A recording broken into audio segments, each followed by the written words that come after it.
আসসালামাইকুম প্রিয় শিক্ষার্থী। বিগত 7 দিন যাবৎ তোমাদের ইন্টারনেট ব্যাঘাত হওয়ার কারণে আমরা ইউটিউবে কোনো ক্লাস ছাড়তে পারিনি এবং তোমরা ইউটিউবে এবং ফেসবুকে কোনো ক্লাসই দেখতে পারোনি। তো আজকে মোটামুটি আমরা দেখতে পারলাম যে ইউটিউবে মোটামুটি দেখা যাচ্ছে এবং তোমার ফেসবুকও দেখা যাচ্ছে, যার কারণে আমরা তোমাদের জন্য এই বিজ্ঞান প্রশ্ন এবং প্রশ্নের উত্তরটি দিয়ে দিচ্ছি।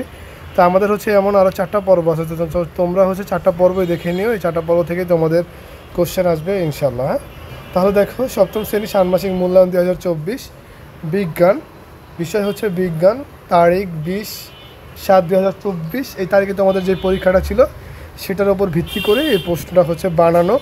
তারপর দেখো কাজ 1-এ দেখো কি বলছে, একক কাজ করতে হবে তোমাকে। এটা যে তোমার এলাকায় যেসব ফসল বা উদ্ভিদ ভালো জন্মায় তাদের নাম লেখো। তোমার পাওয়া তথ্য ও তোমার বন্ধুদের থেকে পাওয়া তথ্যের তালিকা তৈরি করো। তো এটা তোমার পাওয়া তথ্য এবং তোমার বন্ধুদের তালিকার তথ্যের একটা নমুনা ছকের দেখো উত্তর।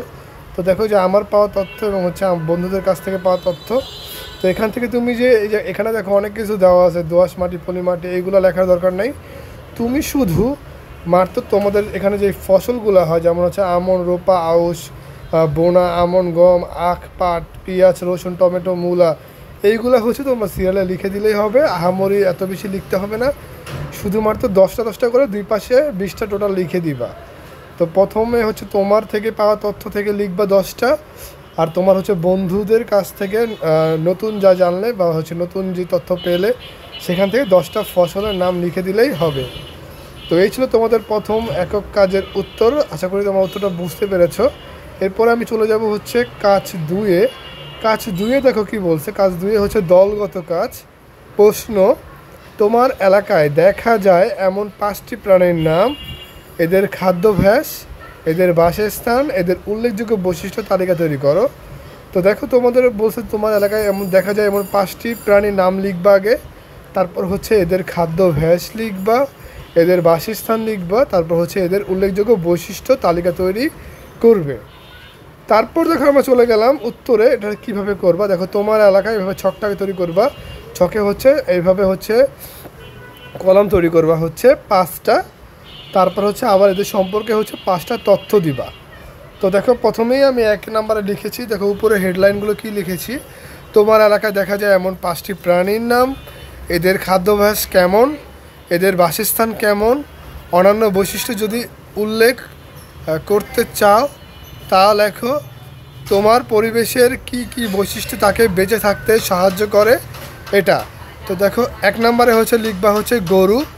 গরুর মধ্যে দেখো কী বলছে, যে খাদ্যাভ্যাস কি, খড়, ভুসি, ঘাস, পানি ইত্যাদি, এটা তারা খাবারটা খায়। এদের বাসস্থানটা কেমন, খামার বাড়ির, গোয়াল ঘর ইত্যাদি। তারপর দেখো 3 নম্বর অন্যান্য বৈশিষ্ট্য যদি উল্লেখ করতে চাও। তারপর দেখো গরু স্তন্যপায়ী প্রাণী, মায়ের দুধ পান করে বড় হয়। তারপর দেখো তোমার পরিবেশে যে কী বৈশিষ্ট্য আছে সেটা লিখতে হবে। এখন সেখানে লিখবা যে আলো, বাতাস, তাপমাত্রা, বাস্তুতন্ত্র, খাদ্যের প্রাপ্যতা, শত্রু আক্রমণ ইত্যাদি। তারপর দেখো আমরা 2 নম্বর চলে আসি, মুরগি। তো মুরগি দেখো কি কি খাবার খায়, চাল ভাঙা, গম, ভুট্টা ভাঙা, চালের গুঁড়া ইত্যাদি। তারপর দেখো খামার বাড়ির খোলা জায়গা, তারপর আবদ্ধ ঘর। তারপর এদের দেহে পালকে ঢাকা থাকে এবং ডিম পাড়ে। আলো, বাতাস, তাপমাত্রা, বাস্তুতন্ত্র, খাদ্যের প্রাপ্ততর, শত্রুর আক্রমণ ইত্যাদি। তারপর চলে যাই আমরা 3 নম্বরে। 3 নম্বরে দেখো বলছে সাপ, মাছ, ব্যাঙ, কীটপতঙ্গ ইত্যাদি, এগুলো সাপে খায়। তারপর দেখো এটা থাকে কোথায়, জঙ্গল, পুকুর, বিল, নদী, মাটির গর্তে।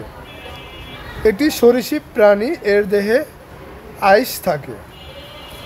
আলো, বাতাস, তাপমাত্রা, বাস্তুতন্ত্র, খাদ্যের প্রাপ্যতা ইত্যাদি। 4 নম্বরে চলে আসো। 4 নম্বর মাছ, কীটপতঙ্গ, পুকুর, খাল, বিল, কীটপতঙ্গ, ঘাস, ফিস ইত্যাদি, এটা খায়। থাকে কোথায় দেখো, পুকুর, খাল, বিল, নদী, নালা, জলাশয় ইত্যাদি।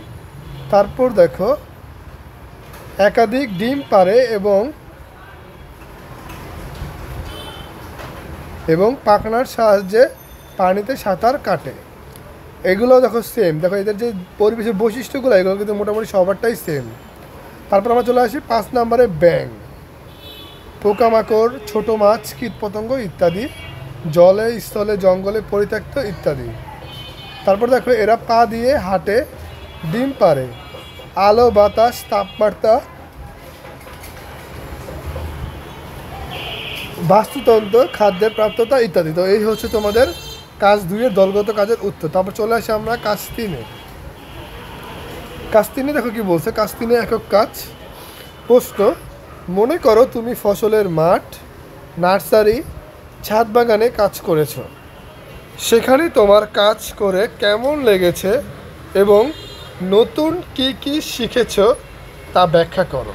উত্তর: ফসলের মাঠ, কীভাবে লিখে এটা, ফসলের মাঠ, নার্সারি বা ছাদ বাগানে কাজ করতে আমার অনেক ভালো লেগেছে।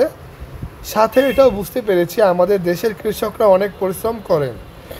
তাদের এই অক্লান্ত পরিশ্রমের জন্য আমরা প্রতিদিন খাবার খেতে পারি।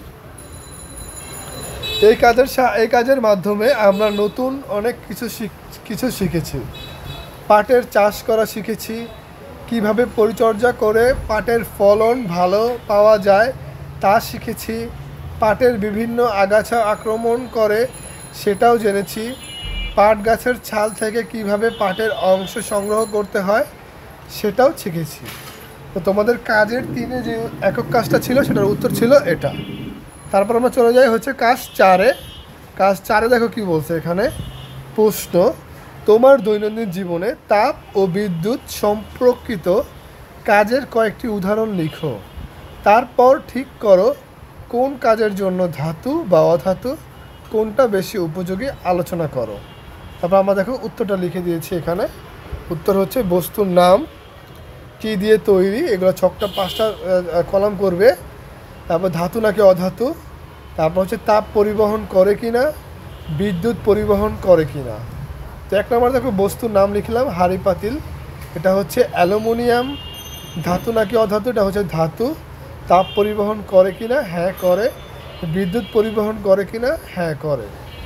তারপর দেখো টেবিল দিয়ে হচ্ছে কাঠ দিয়ে তৈরি, এটা অধাতু।